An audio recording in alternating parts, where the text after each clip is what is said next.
두세 번은 오셨을 것 같아요. 이번 주에 한 세 번째나 네 번째가 되실 것 같은데, 우리 종암동에 우리 이웃에 있는 우리 노예 소속 또 목사님이시고, 정말 제가 이렇게 옆에서 뵐 때 많은 목사님들이 참 복음의 열정이 있으시지만 누구보다도 복음의 열정이 참 뭐라 그럴까요? 이 마음속에서 이렇게 불타오르는 귀한 목사님이십니다. 오늘 우리들에게 말씀 전해 주실 때에 또 귀한 은혜 받으실 수 있길 바랍니다. 이제 목사님 나오시겠습니다.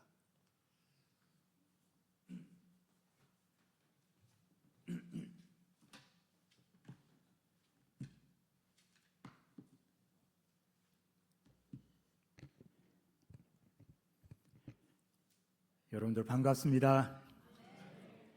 혹시 여러분들 중에 제가 사랑한다 그러면 심장이 막 떨려올 사람 있습니까? 심장마비 안 당하겠죠? 여러분들 진정으로 사랑합니다. 우리 그리고 김한석 목사님 제가 존경하고 너무나 좋아하는 목사님입니다.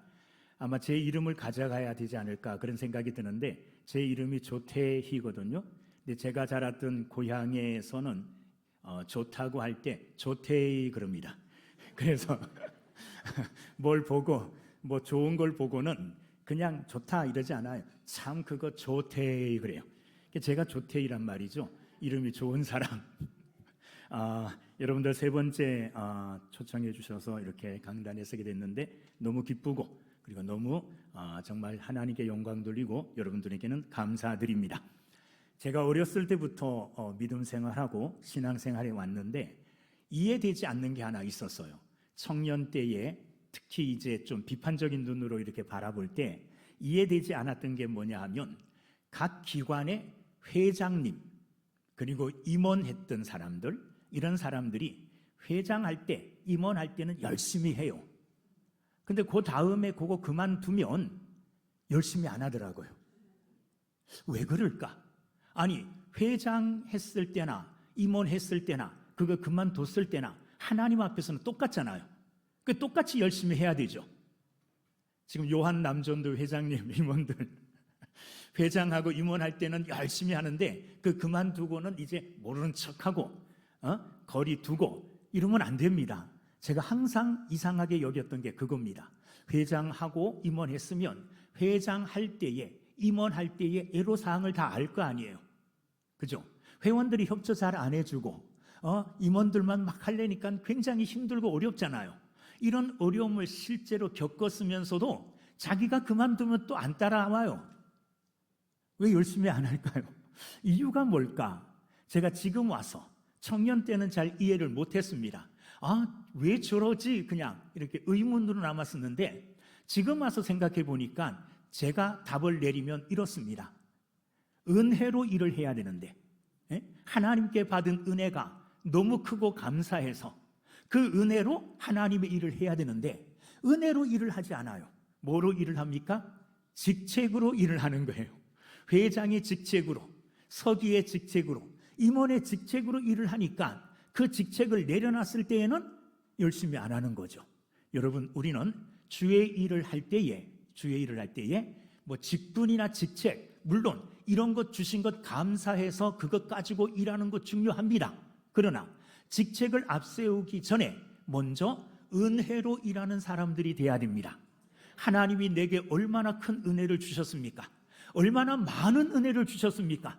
이 은혜에 대해서 감사하는 마음으로, 마음에서 우러나는 마음으로 자발적으로 주님을 위해서 일할 때에, 뭐 어떤 임원을 할 때나 임원하지 않았을 때나 똑같은 마음으로 하나님 앞에 충성하고 하나님 앞에 열심히 일하게 될 줄로 믿습니다. 저는 오늘 그런 분들이 되기를 바랍니다. 직책이나 어떤 위치에 있어가지고 내가 장로인데 장로로 살면 안 되지, 사람들이 보고 있는데 그 직책에 휘둘리지 말고, 직책 때문에 일하지 말고 하나님이 나에게 주신 은혜를 생각해보자 이거예요. 우리는 마땅히 죽어 마땅한 사람이잖아요. 내 죄값으로 죽어 지옥에 갈 사람들이었어요. 그런데 하나님이 우리를 사랑하셔서 하나밖에 없는 아들 예수님을 우리를 위해서 내어주셨습니다. 그 예수님 때문에 우리는 죄 용서 받았고, 예수님 때문에 우리는 하나님의 자녀가 되었고, 예수님 때문에 지옥 가지 않고 천국 가게 된 거예요. 이거 여러분들 깨닫고 있습니까? 이게 은혜잖아요. 이 은혜를 깨달은 자들은 이 은혜 받음을 감사해서 은혜로 일하게 되어지는 거예요. 이번 주 토요일 날 제 아들이 장가 가요. 무슨 말 하려고 하느냐 하면 이 장가 가는 애가 하나 있고 35 된 아들이 하나 있고 32살 된 딸이 하나 있는데 요것들이 부모의 은혜를 몰라요. 제 은혜를 모르더라고요. 내가 어렸을 때 걔네들 어떻게 키웠는지 지 혼자 큰 줄 알아요. 어제 그저께도 이 아들놈이 달라들더라고요. 나한테 덤벼들어요. 그래서 진짜 화가 막 났어요. 내가 이놈을 어떻게 키웠는데, 어렸을 때 없는 것 있는 것 다 해가지고 이 얘를 위해서 얼마나 최선을 다해서 키웠는데 그 노고 그 수고로움을 모르고 덤벼들어요. 말대꾸하면서. 괘씸해서 나도 확 삐져버렸어요. 얘기하기가 싫더라고요. 왜? 나는 걔한테 내가 어떻게 해줬는지 알잖아요. 내가 안 먹어도 걔가 먹는 거 보면 배불렀어요. 나는 안 입어도 걔가 입는 거 보면 좋았어요. 그 걔를 내가 그렇게 헌신적으로 키웠다고요. 근데 이놈이 다 커가지고는 은혜를 모르고 지 멋대로 하려고 그래요. 괘씸하더라고요. 하나님의 은혜를 모르고 살아가는 우리가 그와 같다는 거예요. 제가 부모의 심정으로 자식들을 보니까 은혜를 몰라요. 이 딸내미는 더해요. 서울에 사는데 추석 때 오지도 않았어요. 나빠. 오늘 교회에 이제 반주하러 왔는데 쳐다도 안 봤어요. 왜? 괘씸해가지고. 걔를 내가 어떻게 키웠는데요? 없는 살림에 유학까지 보냈어요. 잘 키웠잖아요. 근데 괘씸하게 그 은혜를 몰라요. 그런 얘가 얼마나 화가 나겠어요. 오늘 교회 와서 이렇게 저기 앉아 있는데 말도 안 걸고 쳐다도 안 보고 말도 안 괘씸해가지고. 자, 사람도 이런데 하나님은 더 큰 은혜를 우리에게 베풀어 주셨잖아요. 그죠? 그럼에도 불구하고 하나님의 은혜를 깨닫지를 못하고 은혜로 살지 않아요. 은혜로 일을 해야 되는데 은혜로 일하지 않고 권위로, 체면으로, 내게 주신 어떤 직책으로 이렇게 일하려니까 자꾸 틀리는 거예요. 어떨 때는 열심히 했다가 어떨 때는 열심히 안 했다가 이렇게 바뀌는 거예요. 오늘 말씀을 통해서 여러분 모두가 어떤 상황 가운데서도 변하지 않고 똑같은 열심으로 똑같은 마음으로 주님을 섬기는 여러분들이 되기를 주님의 이름으로 축원합니다. 자, 오늘 제가 읽은 본문이 빌립보서입니다. 빌립보서, 이 책 제목에서 우리가 알 수 있는 것은 서자가 붙었잖아요. 그죠? 서자가 붙었다는 말이 이 책이 뭐라는 겁니까? 편지라는 말이죠. 그죠? 편지. 자, 편지인데 누구에게 보내는 편지냐? 빌립보 교회에 보내는 편지예요. 그렇죠? 자, 편지는 쓴 사람이 있죠. 이 빌립보서를 누가 썼겠습니까? 사도 바울이 썼어요. 사도 바울이. 쓴 목적이 있겠죠. 왜 썼을 것 같습니까? 심심해서 그냥 빌립보 교회가 생각나니까 거기에 편지해야 되겠다. 이렇게 갑자기 심심해가지고 쓴 게 아니라 편지를 쓴 분명한 이유가 있을 거예요. 자, 이 편지는 사도 바울이 로마 감옥에서 쓴 겁니다. 사도 바울이 로마 감옥에 갇혔다는 말을 듣고 빌립보 교회 성도들이 굉장히 걱정합니다. 나이 드신 이 노 사도가 감옥에 갇혔으니 얼마나 고생 많이 할까? 염려하는 마음으로 빌립보 교회에서 뭐 했느냐?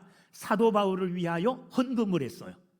그래서 그 헌금한 것을 에바브로디도라고 하는 젊은 사람에게 부탁해서 사도 바울에게 전하라 그랬습니다. 자, 빌립보 교회에서 로마 감옥까지 이 먼 길을 사도 바울을 위하여 한 헌금을 가지고 이 에바브로디도라고 하는 사람이 사도 바울을 방문합니다.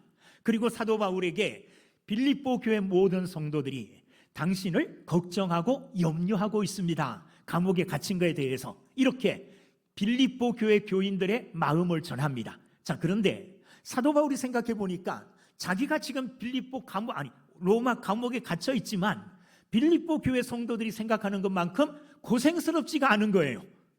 자기는 로마 감옥에 갇혔지만 보통 사람들이 생각하는 것만큼 그렇게 힘들고 어려운 지경에 있지 않아요. 고생하지 않아요. 그러면서 도리어 나는 감옥에 갇힌 것이 너무 좋다. 감옥에 갇히기를 잘했다. 감옥에 갇혀서 이 감옥 속에 있으면서도 나는 내 마음에 있는 기쁨이 사라지지 않고 여기서 계속 기뻐하고 또 기뻐하고 있다. 그러면서 왜 기뻐하고 있는가? 그 이유를 설명합니다. 왜 기뻐합니까? 첫째는 기뻐하는 이유는 뭐냐 하면 12절과 13절 말씀을 읽어보면 형제들아 내가 당한 일이 도리어 복음 전파에 진전이 된 줄을 너희가 알기를 원하노라. 자, 사도 바울이 당한 일이 뭡니까? 감옥에 갇힌 것, 이게 사도 바울이 당한 일이에요. 그런데 사도 바울이 감옥에 갇힌 이 일로 인해서 도리어 복음 전파에 진전이 된 줄을 너희가 알기를 원하노라. 이 진전이라는 말은 길이 없었는데 길을 만들고 나가는 거예요. 그래서 길을 만들고 걸어가면 그 뒤에 길이 생기죠. 그 복음의 길이 열려졌다는 거예요. 감옥에 갇힌 이 일 때문에. 어떻게 감옥에 갇혔는데 복음이 더 전진되고 복음의 진보가 이루어졌느냐? 첫째는 이 13절 말, 아까 12절에 읽었던 내가 당한 일이 도리어 복음 전파의 진전이 된 줄을 너희가 알기를 원하노라. 내가 감옥에 갇혔더니 더 복음이 잘 전파되더라. 감옥에 갇힌 일이 내가 구속되고 아무것도 못하는 줄 알았는데 감옥에 갇힌 그 자체가 도리어 복음 증거의 전파되고 진전이 이루어지고 진보, 길이 열려지는 역사가 일어나더라. 어떻게 그런 역사가 일어났느냐? 13절에 보면 이러므로 나의 매임이 그리스도 안에서 모든 시위대 안과 그 밖에 모든 사람에게 나타났으니. 무슨 말이냐 하면 사도 바울이 감옥에 갇혔습니다. 사도 바울에 대한 많은 사람들이 대해서 관심이 있겠죠. 저 사람은 무슨 죄로 갇혔을까? 저 사람은 무슨 죄 짓고 왔을까? 죄수 중에는 다 죄목이 있습니다. 사기치다가 잡혀온 사람은 사기죄, 도둑질하다가 잡혀온 사람은 도둑죄, 그리고 살인해서 잡혀온 사람은 살인죄잖아요. 사도 바울도 많은 사람들, 시위대 안에 있는 많은 사람들, 시위대 안에 있는 그들 지키는 군사들이나 또 죄수들이나 일하는 모든 사람들에게 사도 바울이 집중적으로 이제 관심을 끌었는데 많은 사람들이 생각하는 거죠. 저 사람은 저런 죄 때문에 왔고 저 사람은 저런 죄 때문에 왔는데 도대체 사도 바울이라고 하는 저 사람은 무슨 죄 때문에 왔을까? 궁금하겠죠. 그래서 서로 이제 묻고 또 궁금해하고 그러는 거예요. 그래서 이제 사실들을 알아보니까 저 사람은 무슨 도둑질하거나 사기죄 짓거나 강도짓하거나 살인죄에서 갇힌 것이 아니라 예수라고 하는 사람을 전하다가 잡혀왔다더라. 도대체 저 사람이 감옥에 갇힐 만큼 저 사람이 힘을 다해서 열심으로 전했던 그 그리스도가 누구냐? 이렇게 사람들에게 예수 그리스도가 화두에 오른 거예요. 사도 바울은 가만히 있었는데 저절로 사도 바울 때문에 그리스도의 이름이 그 시위대 안과 그 근처에 있는 모든 사람들이 알게 되었다는 말이에요. 그러니까 사도 바울은 감옥에 갇히는 이 일로 가만히 그냥 있었을 뿐인데 내가 당한 이 일이 복음을 증거하는 일이 됐다는 거예요. 많은 사람들이 관심을 갖게 됐다는 거죠. 여러분, 우리가 행하는 일, 내가 당한 일, 그 모든 것들이 예수 그리스도를 증거하는 삶이 돼야 됩니다.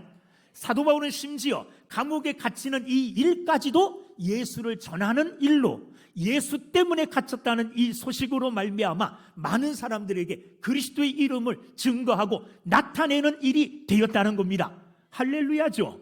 그러니까 사도 바울은 빌립보 교회 교인들에게 야, 나 너희들이 걱정하는 것만큼 힘들지 않아, 고생스럽지 않아.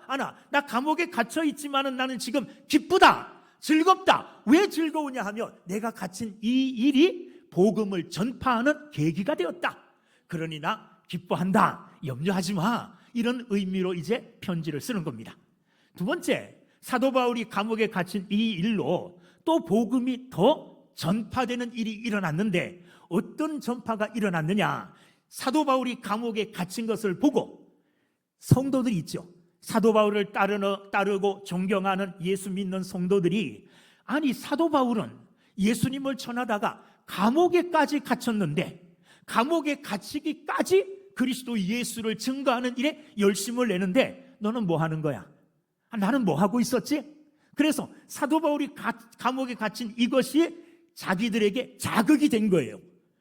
이게 자기들에게 자극이 되고 자기들에게 결단할 수 있는 이런 기회를 준 거예요. 그래서 안 되겠다. 우리도 열심히 뭐 하자? 복음을 전하자. 사도 바울은 복음 전하다가 감옥에까지 갇혔는데 우리가 지금 이러고 있을 때냐? 그래서 사도 바울 때문에 복음을 열심히 전하는 사람이 생겨났습니다. 이게 기쁜 일입니까? 아닙니까?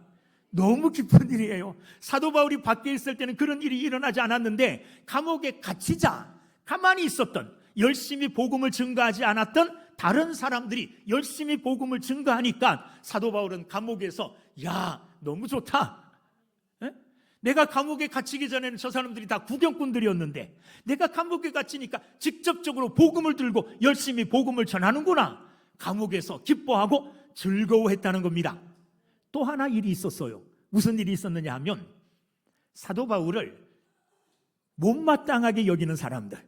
여러분, 어떤 교회에서든지 모든 사람들에게 사랑받을 수가 없습니다. 저도 우리 교회에서 모든 사람들에게 제가 사랑받을 줄 알았는데 나를 싫어하는 성도들도 있더라고요. 있어요.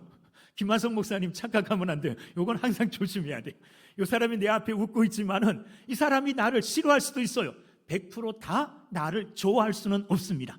사도 바울도 마찬가지예요. 사도 바울이 얼마나 열심히 있게 복음을 전하는 사람이었습니까? 그런데도 이 사도 바울을 못마땅하게 여긴 사람들이 있었어요. 어떤 사람이었을까? 그냥 짐작해 보면 사도 바울 때문에 내 이름이 나타나지 않는다는 거예요. 사도 바울이 너무 열심히 잘하니까 사도 바울만 사람들에게 인정을 받아요. 그러니까 나는 사도 바울 때문에 다 가려지는 거예요, 내가. 그런데 이 사람들이 생각해 보니까 사도 바울이 감옥에 갇혔어요. 기회는 언제입니까? 이때예요. 사도 바울이 감옥에서 복음 증거 못하고 가만히 있을 때 내가 열심히 해서 사도 바울이 받았던 그 관심과 사랑을 내가 받아야 되겠다. 나도 인정받아야 되겠다. 이렇게 좋지 못한 의도로 사도 바울이 감옥에 갇힌 이 일로 복음을 전하는 사람들이 있었습니다. 사도 바울이 가만히 생각해 보니까 저 사람들이 나를 미워하던 사람들인데, 나를 못마땅하게 여기던 사람들인데 내가 감옥에 갇히니까 저 사람들이 복음을 전하네. 감옥에서 생각해 보니까 웃음만 나는 거예요. 감옥에서 생각해 보니까 너무 기쁘고 즐거운 거예요. 감옥에 갇혀서 내가 복음을 전하지 않으니까 복음이 막히는 줄 알았어요. 복음이 갇혔는 줄 알았는데 도리어 이 일로 인하여 복음이 더 진보되고 복음이 더 전진되는 거 보니까 사도 바울은 너무 기뻐요. 근데 빌립보 교회에서 온 이 에바브로디도를 통해서 얘기를 들어보니까 빌립보 교회에 있는 사람들이 다 걱정한다는 거예요. 그러니까 사도 바울이 뭐라고요? 걱정하지 마. 나는 감옥에 갇혔지만 나는 지금 기뻐하고 앞으로도 계속 기뻐할 것이다. 그러면서 기뻐하는 이유는 누가 증거되기 때문에? 예수님이 증거되기 때문에. 좋은 의도로 하나 나쁜 의도로 하나 전파되는 것이 누굽니까? 그리스도예요. 예수 그리스도가 전파되어지니까 나는 감옥에서 지금 즐거워하고 기뻐하고 춤추고 있어요. 이렇게 빌립보 교회 성도들한테 말하는 겁니다. 걱정하지 말라고 이야기하는 거예요. 감옥에 갇혀서도 사도 바울은 많은 사람들에게 영향력을 끼쳤어요. 사도 바울을 좋아하고 사도 바울을 따랐던 사람들에게는 좋은 영향을 끼쳐서 그들이 더 작정하고 전도하게 했고, 또 사도 바울을 미워하고 사도 바울을 못마땅하게 여겼던 사람들도 사도 바울이 옥에 갇힘으로 복음을 증거하니까 그 사람들에게도 영향을 끼쳤다는 거예요. 사도 바울은 옥에 갇히는 이 죄수가 되는 이 과정 속에서도 믿는 사람들, 또 그를 미워하는 사람들에게까지 영향력을 끼치는 삶을 살았습니다. 오늘 나는 어떤 사람들에게 또 누구에게 어떤 영향력을 끼치며 살아가는가? 내 주변에 있는 사람들은 혹시라도 나를 통해서 영향을 받고 있는가? 나를 통해서 선한 영향을 받고 있는가? 내가 이렇게 열심히 하고 내가 이렇게 주님을 위해 헌신하고 봉사하는 이 일을 통하여 이 일을 보고 저 사람들도 누구도 우리 교회 장로님이 이렇게 열심히 하는데 나 가만히 있으면 안 되지. 우리 교회 권사님이 이렇게 하시는데 가만히 있으면 안 되지. 이렇게 선한 영향력을 받아서 모든 사람들이 주님을 위해 함께 일어나 함께 나가는 믿음의 교회가 되기를 주님의 이름으로 축원합니다.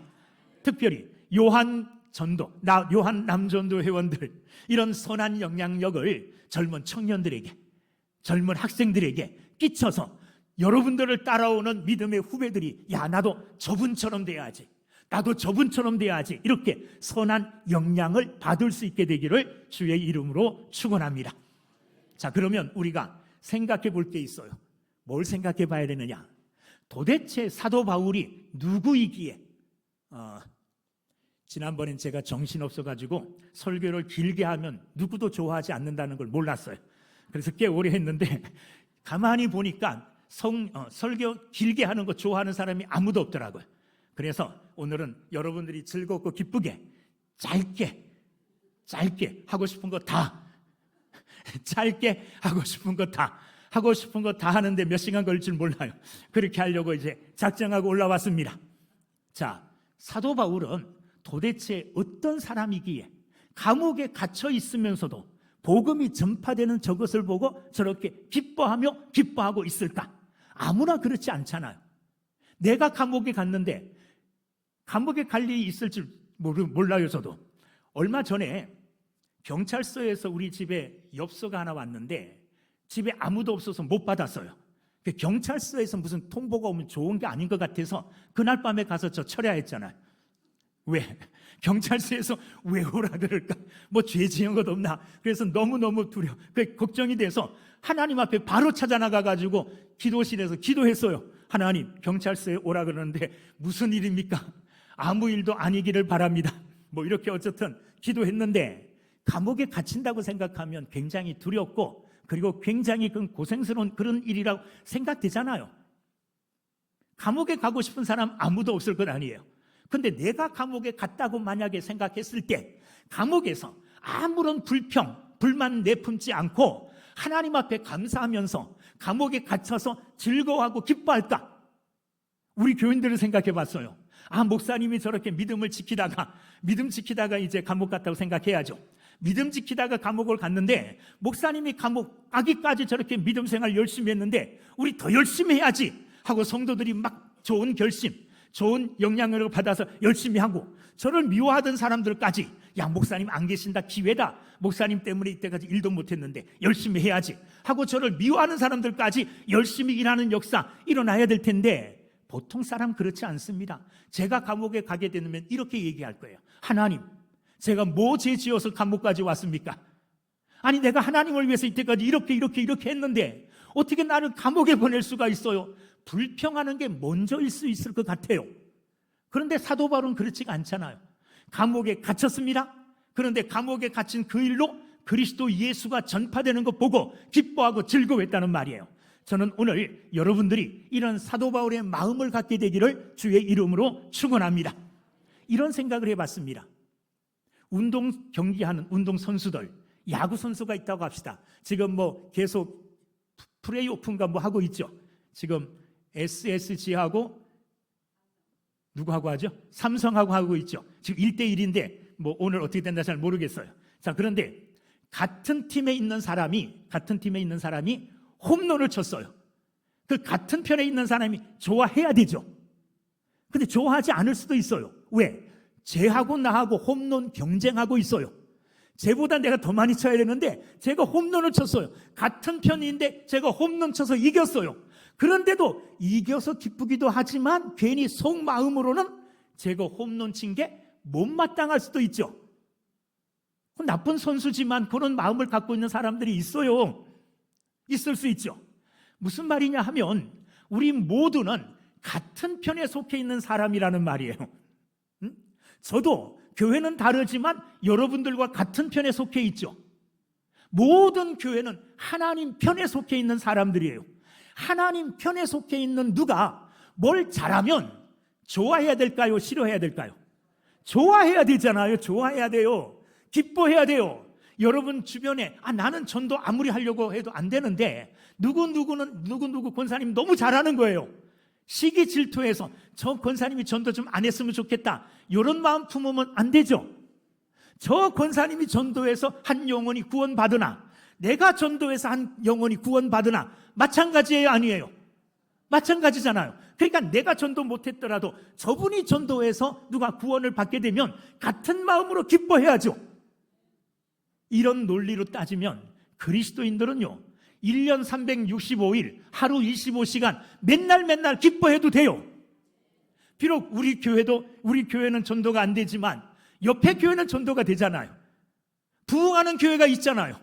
그런 교회들 보면서 또 선교사로 나간 사람들의 선교 보고를 들으면서 이런 선교지에서 역사가 일어나고 있습니다, 이런 말들을 들으면 그 일로 인하여 함께 기뻐하면 기뻐하지 않을 날이 없잖아요. 사도 바울의 기쁨은 그런 기쁨인 줄로 믿습니다.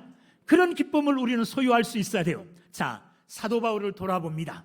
어떻게 그럴 수 있을까? 이렇게 생각해 보면 첫째 우리가 답을 얻을 수 있는 것은 사도 바울이 예수님을 만나기 전하고 사도 바울이 예수님을 만난 후가 완전히 달라졌다는 거예요. 예수님을 만나기 전에도 사도 바울은 열심히 있었습니다. 어떤 열심이었습니까?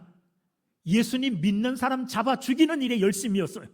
도리어 하나님 입장에서 보면 그의 열심은 하나님의 일을 그르치는 것이고 하나님의 일을 거꾸로 방해하는 거였죠. 근데 그는 하나님을 위해서 바른 열심인 줄 알고 예수 믿는 사람들을 다 잡아 죽이고 그들을 감옥에 가두는 이 일에 열심을 냈어요. 그런데 그가 다메섹으로 가는 중에 누구를 만납니까? 예수님을 만납니다. 예수 그리스도를 만난 후에 오늘 본문 21절에 보면 예수 그리스도가 내 안에 있다 그래요. 자, 21절에 제가 읽어보면 이는 내게 사는 것이 그리스도니 죽는 것도 유익함이라. 이제 그의 삶 속에 살아계시는 분이 누구냐 하면 예수님이 살아계신다는 말이에요. 그전에는 예수님을 못 만났어요. 예수님을 몰랐어요. 그런데 예수님을 만난 후부터 사도 바울의 삶에는 예수님이 주인이 되신 거예요. 예수님을 만난 겁니다. 예수님을 만난 사람과 예수님을 만나지 못한 사람은 완전히 틀립니다. 예수님을 만난 사람은 예수님으로 인하여 일하고 예수님을 위하여 일하고 예수님 때문에 살아가요. 그런데 예수님을 안 만난 사람은요, 그냥 뭐요? 형식으로 따라가요. 그냥 내가 누구니까 그냥 의례적으로 교회 출석하고 내가 무슨 직분 받았으니까 거기에 그냥 그 안에 형식적으로 살아요. 형식적으로 봉사해요. 그러나 주님을 만난 사람은요, 형식이 아니에요. 이제는 주님이 내 안에 살아계심으로 주님으로 인하여 일하게 되는 거예요. 주님이 너무너무 좋은 거예요. 사도 바울은 예수님을 만나기 전에 그가 가지고 있었던 이 모든 것, 그가 누리고 쌓아왔던 이 모든 것들을 예수님을 만난 후에 뭐와 같이 여긴다 그랬느냐 하면 배설물처럼 여긴다 그랬어요. 고상한 말이잖아요. 똥오줌처럼 여긴대요. 그 전에 자기가 쌓아왔던 것, 자기가 가지고 있었던 이 모든 것들이 예수님을 만나고 보니까 예수님이 너무 가치 있고 예수님이 너무 고상하고 예수님이 너무 귀하여 예전에 자기가 누리고 가지고 있었던 이 모든 것이 예수님에 비하면 똥오줌처럼 여겨지더라.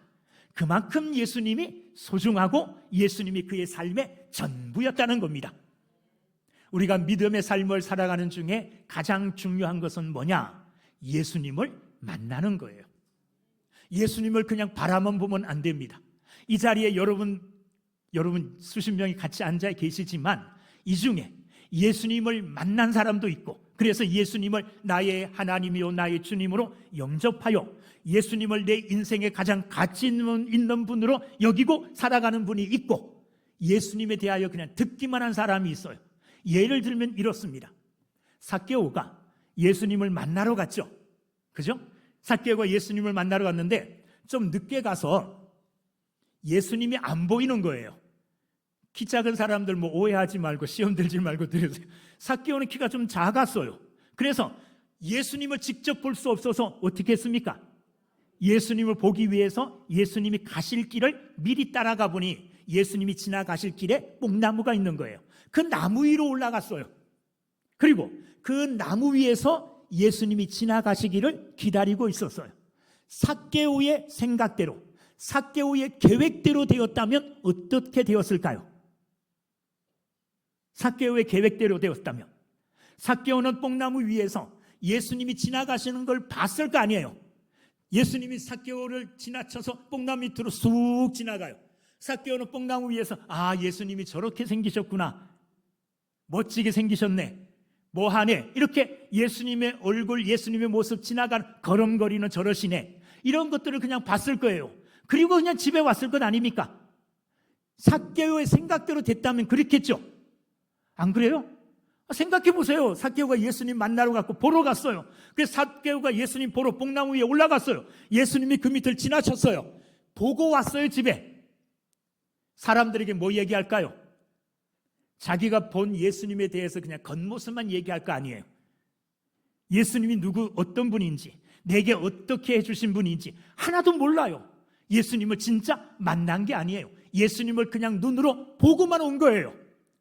제가 생각할 때 수십 년 신앙생활 했어도 예수님을 만나지 못하고 예수님을 그냥 구경만 하고 있는 사람들이 있을 수 있어요. 여기는 안 계시겠지만은 우리 교회 보니까 그런 분들이 있더라고요. 다른 교회도 가끔 그런 분들이 있어요. 10년, 20년, 30년, 40년, 50년 신앙의 연륜을 자랑하는데 그 신앙의 연륜을 쌓아가는 동안에 예수님을 한 번도 만난 적이 없어요. 그러니까 예수님으로 인하여 변화도 못 느끼죠.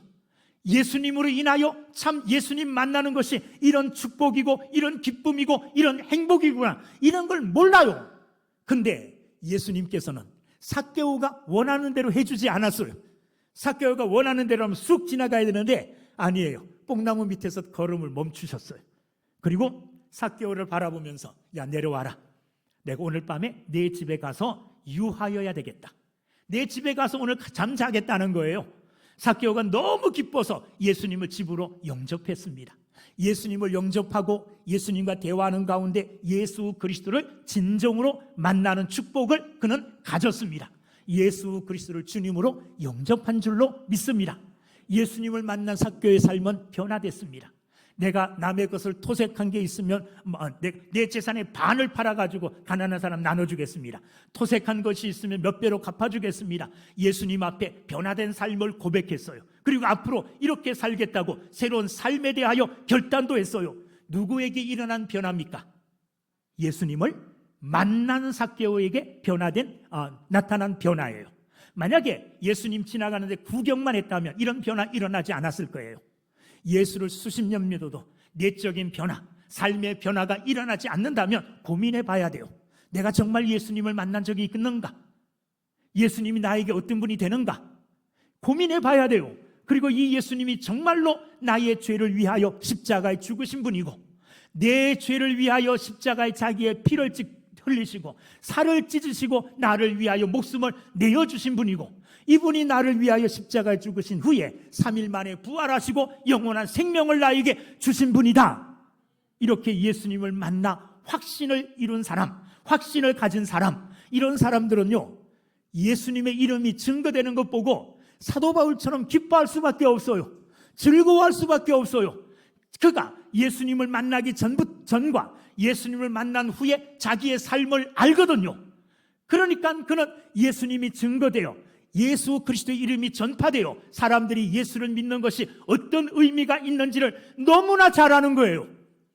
그러니까 그리스도가 증거된다. 비록 내가 직접 전한 것은 아니지만, 내가 직접 전도하여 영혼을 얻은 것은 아니지만, 나로 인하여 사람들이 정말 각성하고 용기를 내고 담대해져서 하나님의 말씀을 전하여 이런 역사들이 일어났다 하니 복음 증거되는 그 사실로 인하여 사도 바울은 기뻐하는 겁니다. 오늘 우리 가운데 어떤 사람 새신자가 왔는데 새신자가 온 이것 보고 전도해 온 사람만 기뻐하는 것이 아니라 모두가 기뻐할 수 있다는 것은 저 사람이 예수를 믿는 의미가 무엇인가를 아는 사람, 예수 그리스도를 만난 적이 있는 사람, 이런 사람은 이런 고백을 할 수 있는 거예요. 야, 저 사람 예수 믿은 것 얼마나 잘 되는 일인지 모른다. 너무너무 기쁘다. 이렇게 말할 수밖에 없는 것입니다. 여러분, 오늘 우리 또한 예수 그리스도를 만난 사람 아닙니까? 저도 사실은 예수를 만났어요. 새삼 그렇죠. 목사님들 중에도 예수님을 안 만난 사람 있을 수도 있어요. 없을 수도 있지만 다 예수를 만난 목사님들이 되기를 저는 간절히 소원하고 그렇게 되기를 바라요. 그런데 안 그럴 수도 있다는 말이에요. 근데 저는 개인적으로 말씀을 읽고 말씀을 연구하는 중에 이분이 예수님이 나를 위하여 십자가에 못 박혀 죽으셨고 예수님이 나를 위하여 3일 만에 부활하셨고 내가 예수를 믿는다는 것은 예수님이 행하신 이 모든 의로운 행위가 이 의가 나의 것이 되는구나. 믿음으로 예수님의 것을 나에게로 가져오는 거예요. 그래서 이제는 내가 행한 것이 아니라 내 모습이 아니라 예수 그리스도가 나를 덮어 씌우는 거예요. 그래서 하나님이 나를 보실 때에 죄인된 나를 보는 것이 아니라 나의 믿음을 통하여 예수님이 나와 함께 하시고 예수의 의를 내가 힘입었으므로 하나님이 보시는 것은 나의 죄가 아닌 예수님의 의를 보시고 나를 너 의인이다 하고 하나님이 인정해 주시는 거예요. 하나님이 그렇게 불러주시는 거예요. 여러분들이 원래는 의인이 아니잖아요.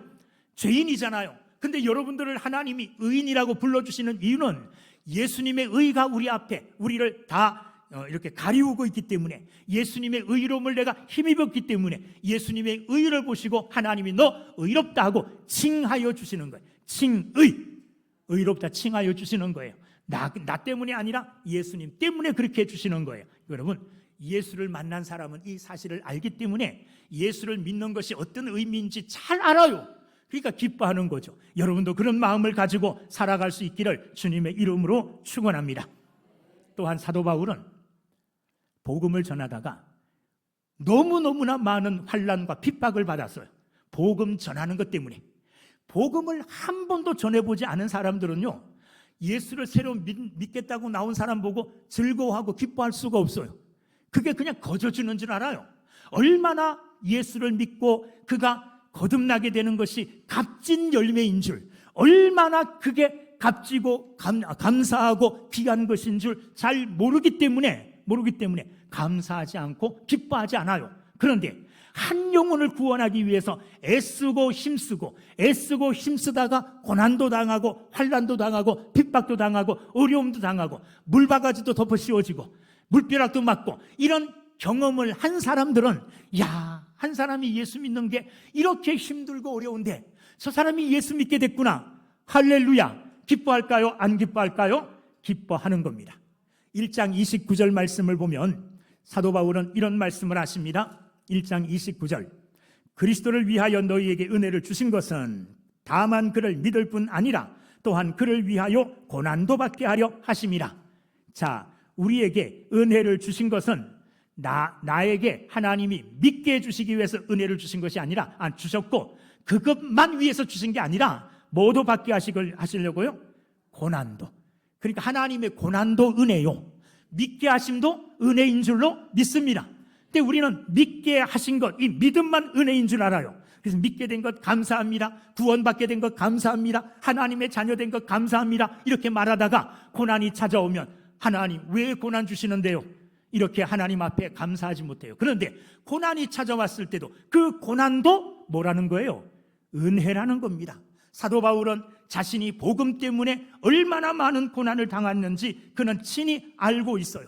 고린도후서 11장 23절부터 27절에 보면 사도 바울이 당한 고난과 환난에 대해서 그는 이런 고백을 합니다.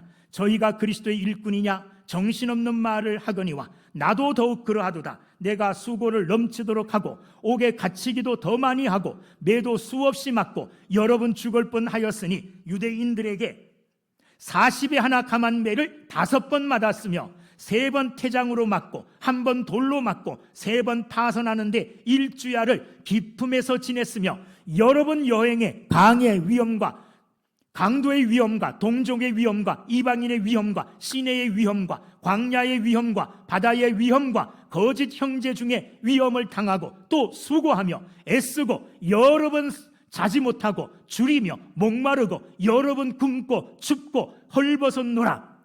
여러분 얼마나 많은 고난을 받았습니까? 이 고난이 뭐 때문에 받은 거라는 거예요? 복음 때문에요.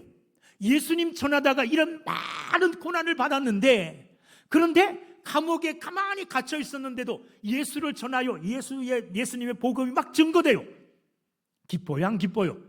너무나 기쁜 겁니다. 그래서 할렐루야 하는 거예요. 빌립보 교인들에게 염려하지 마라, 슬퍼하지 마라. 나는 지금 로마 감옥에서 나 때문에 복음이 이렇게 증거되어지는 거 보고 기뻐하고 앞으로도 계속해서 내가 기뻐하겠다, 이렇게 빌립보 교인들에게 걱정하지 말라는 안부의 편지를 보내고 있는 겁니다. 사도 바울은 또 어떤 사람이기에, 도대체 그는 어떻게 생겼길래 감옥에서 고통 중에 있으면서도 복음이 증거되는 것 보고 저렇게 기뻐할까, 저렇게 정말로 기쁨으로 춤추면서 즐거워할까? 마지막 이유는 저는 이것 같아요. 그는 복음 전파의 결과를 알아요. 무슨 말이냐 하면, 우리가 복음 증거할 때 제일 많이 쓰는 구절이 주 예수를 믿어라, 그리하면 너와 내 집이 구원을 얻으리라, 이렇게 선포하잖아요. 이렇게 전도하죠. 그죠? 주 예수를 믿어라, 그리하면 너와 내 집이 구원을 얻으리라. 여러분, 이거는 반만 얘기한 거예요. 반은 뭡니까? 말하지 않은 그 말 속에 있는 반은 주 예수를 믿어라. 요 말의 반대는 주 예수를 믿지 않으면, 주 예수를 믿어라, 그리하면 너와 내 집이 구원을 얻으리라. 주 예수를 믿지 않으면 너와 내 집이 멸망을 당하리라. 그 말씀 아닙니까? 복음을 전하면 이 복음을 그 사람이 받아들이느냐 받아들이지 않느냐에 따라서 그 결과가 엄청난 차이가 난다는 거예요. 받아들이면 구원이에요. 받아들이면 천국이에요. 받아들이면 영원한 생명이에요. 그러나 이것을 거부하면, 이 복음을 거부하면 뭡니까? 지옥의 멸망이에요. 영원한 사망이에요. 그러니까 사도 바울은 이 복음을 증거했을 때에 복음의 결과에 대해서 너무나 뼈저리게 잘 아는 사람이기 때문에 이 복음이 증거되었을 때에 죽었던 사람이 살아나고 지옥 갈 사람이 천국 가게 되고, 이거를 알게 되는 거예요. 그러니까 복음이 증거됐다는 이 말 듣고 기뻐할 수밖에 없는 겁니다. 여러분, 오늘 저는 여러분들에게 이제 오늘이 아마 마지막이 될 거예요. 다음엔 안 부를 것 같은데, 또 불러도 뭐 어떻게 될지 모르는데, 그리고 마지막이므로 이런 말씀을 드리고 싶어요. 지금 헌신하는 것도 중요하지만 일평생 헌신하고 일평생 주의 일을 기쁨으로 자발적으로 감당하기 위해서는 사도 바울과 같은 이런 마음이 있어야 된다는 거예요. 복음을 경험할 뿐만 아니라 복음의 가치를 알고 복음의 결과를 알아서 복음 증거되는 이것을 보면서 기뻐할 수 있는 자는 일평생 이 일, 누가 말하지 않아도 복음 증거하는 일에 자기 자신을 헌신하게 될 줄로 믿습니다. 요한 남전도회 일평생 뭐 했다 안 했다가 아니라, 임원했다가 회장했다 열심히 그때만 하는 게 아니라 일평생 그만두었을 때도 다른 사람이 회장할 때도 더 열심히 협조하고 더 열심히 함께함으로 좋은 남전도회 만들어갈 수 있기를 주의 이름으로 축원합니다. 얼마나 든든하겠습니까? 선배가 뒤에서 밀어주는데. 여러분 모두도 그런 마음을 품고 일평생 기쁨으로 주님을 섬기는 자들이 다 되기를 주의 이름으로 축원합니다. 기도하겠습니다.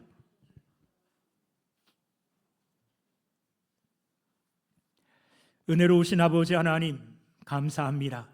사도 바울은 그리스도 예수 복음이 증거되는 것 때문에 기뻐하고 기뻐했다고 말합니다. 우리에게도 사도 바울과 같은 마음과 믿음을 주시옵소서. 그리하여 복음 자체가 증거되는 것 때문에 함께 기뻐할 수 있는 믿음의 사람들이 다 되어서 일평생 동안 기쁨으로, 일평생 동안 누가 뭐라 하지 않아도 자원하는 마음으로 주님을 섬기는 귀한 헌신자들이 다 되게 해 주시옵소서. 감사드리며 예수님의 이름으로 기도하옵나이다. 아멘.